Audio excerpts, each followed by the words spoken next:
so keep an eye open for animals that are trying to hide out of view, possibly using camouflage or different colors and patterns to blend in well with their surroundings. Like over to the right-hand side, large brown animal there is an okapi. Also to the left-hand side on top of the hill, bongos. Bongos that get the nickname ghost to the forest as they blend in well with their surroundings. Both male and female bongos have those large horns that spiral backwards, allowing them to cut through the thick brush in the forest with ease. Okapi to the right-hand side, so shine reclusive. Okapis weren't discovered by the Western world until 1901. They have these beautiful black and white stripes on their legs, kind of make it look like some zebra stripes, but they're actually not related to zebras at all. Okapi are the only known living relative of the giraffe.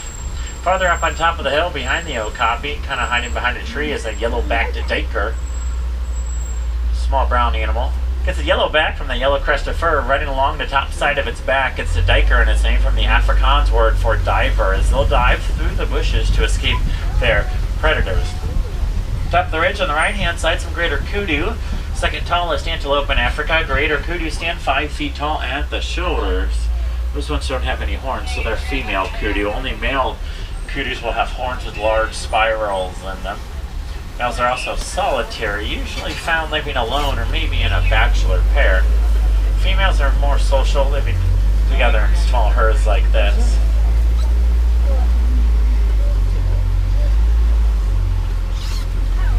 Uncle Mikey's seeing those reclusive log creatures. More greater kudu than they're right on top of the ridge up there, laying down. Not a female there, actually. Greater kudu are cousins of those bongos we saw right at the start of the forest. They actually have the same number of stripes along their backs. The left-hand side is a saddle-built stork, Africa's tallest stork at 5 feet tall. Wings span up to 9 feet wide, almost as wide as this truck is. It's a saddle bill, and it's named from that little yellow patch on top of its bill. It kind of makes it look like a saddle sitting on top. But now we're getting pretty close to the Sept River. The Sept runs along the edge of the forest, and it's usually a great place to find some Nile hippopotamus. The hippos do spend most of their time in the water, staying cool, and they can't hold their breath underwater for 8 minutes. So look under the surface, hippos may be completely submerged. Ooh, down to the right, there's 2 hippos. On the back side of the island, they're front to back of each other. The hippos are nocturnal, so they won't be too active during the daytime. They'll come out onto the riverbanks at night to graze on 80 to 90 pounds of vegetation nightly. Well, a whole bloat of hippos to the left-hand side. A group of hippos is called a bloat. They'll weigh in between 3,000 and 5,000 pounds each. Females on the lower end, males on the upper end of that scale.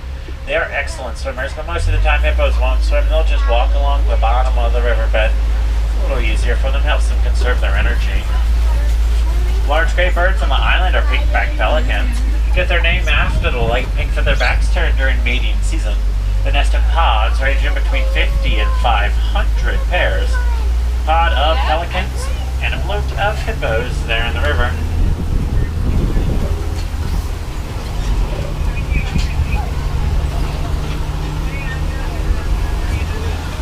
Some Nile crocodiles coming up in the river here.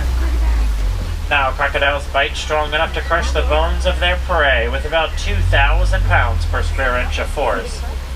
Now those hippos are nocturnal, active at night. These crocodiles are the opposite. They're diurnal, active during the daytime like we as humans are diurnal.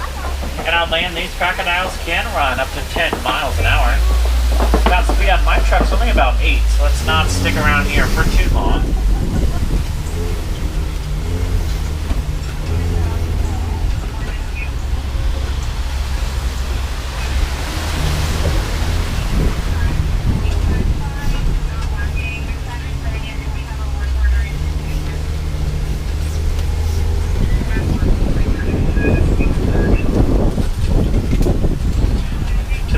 Side in the clearing is a baobab tree. Gets its nickname the upside down tree since it looks like its roots point towards the sky. But baobabs just go leafless about 9 months out of the year. Can do so by storing water inside those massive trunks on reserve for periods of drought. Elephants will get to that water by using their tusks to break open the bark on the tree and chew on the fibers inside. But now we're coming up to one of my favorite views on the entire reserve, looking out over the Serengeti grasslands. Grasslands stretch for thousands of miles across Africa and are home to some of the most famous animals, like lions, elephants, zebra, and giraffe. With some luck, we may be seeing some of those today. This is wild Africa we're all working so hard to protect. View Patterson's eland out to the right-hand side here at the bottom of the hill. Patterson's eland are the largest antelope in Africa. Males will stand 6 feet tall at the shoulders and weigh up to 2,000 pounds. He's going to be the one farthest to the left of this small herd of eland here. All the other ones are going to be females or juveniles. Despite their large size, they can still jump straight up into the sky 8 feet high from a complete standstill to escape their predators when attacked. A tower of giraffes over to the right-hand side here. Groups of giraffe call it a tower. Some Maasai giraffes. Maasais have really jagged edges around their spots, almost a lace-like kind of pattern. Tallest land animals, giraffes stand 18 to 20 feet high. Even at birth, baby giraffes stand 6 feet tall, as they need to be able to nurse from their mothers at that age. Also coming up to the left-hand side, a pack of African wild dogs, also called painted dogs after their really splotchy coloration.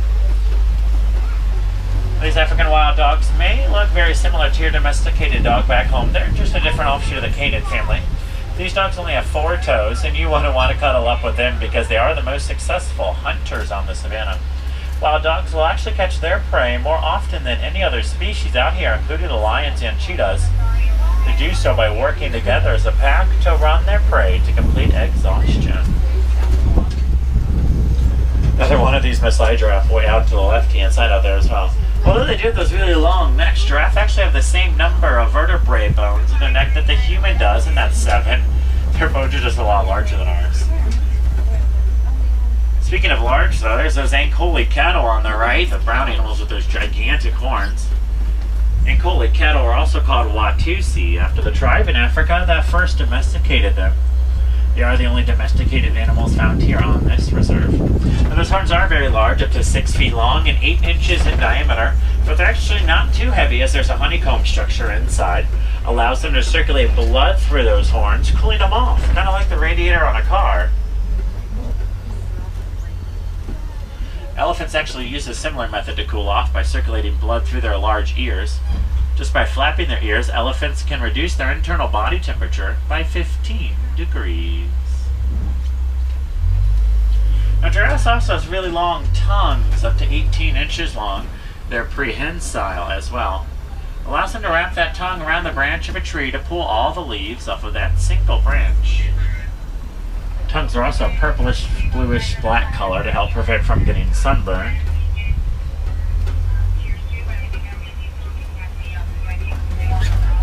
Giraffes pretty much do everything standing up, from eating, drinking, sleeping, even giving birth. A baby giraffe's introduction into the world is a 6-foot fall.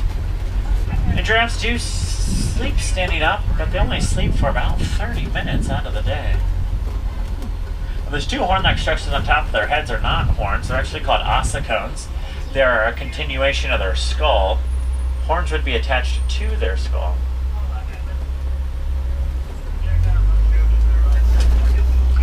Looks like a whole herd of white-bearded wildebeest coming up on the right. Wildebeest are also called gnu, spelled G-N-U, after the low grunting sound that they make. Wildebeest are part of one of the largest migrations in Africa. Up to 1.5 million wildebeest will migrate together non-stop, not stopping for anything, even the birth of their young. Baby wildebeest need to learn to walk within 15 minutes and run within 30 or risk getting left behind completely. Wildebeest can run up to about 40 miles an hour during their stampedes.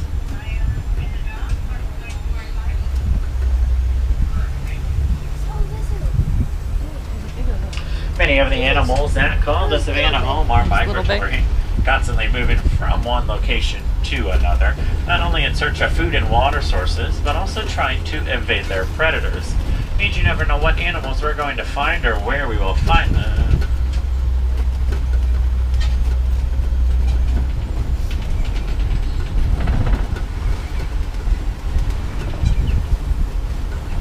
Well, a lot of trees knocked down in this area coming up ahead here. That's actually a pretty good sign that we're getting close to elephant country.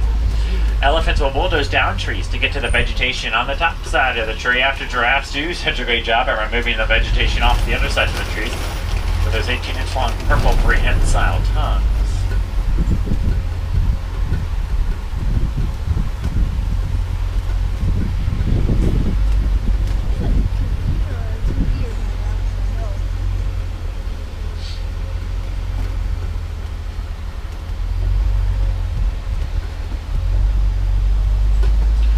African elephants are the largest land animal, fully grown. They weigh between 11 and 13,000 pounds. It can run up to 25 miles an hour. Check here by the old road that's now closed. It washed away in a flood quite some time ago. Not seeing any elephants near here either. Well, I do know of a watering hole not too far from here. That's sometimes a good place to find a herd. So let's head over that way, see if we can get some better luck there.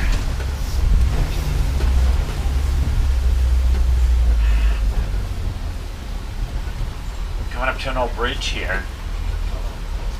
It looks pretty badly damaged. We'll take it poly. That means very slowly in Swahili. I think we should be on now. Lane to the right, lane. That's never happened to me before. Let's get out of here.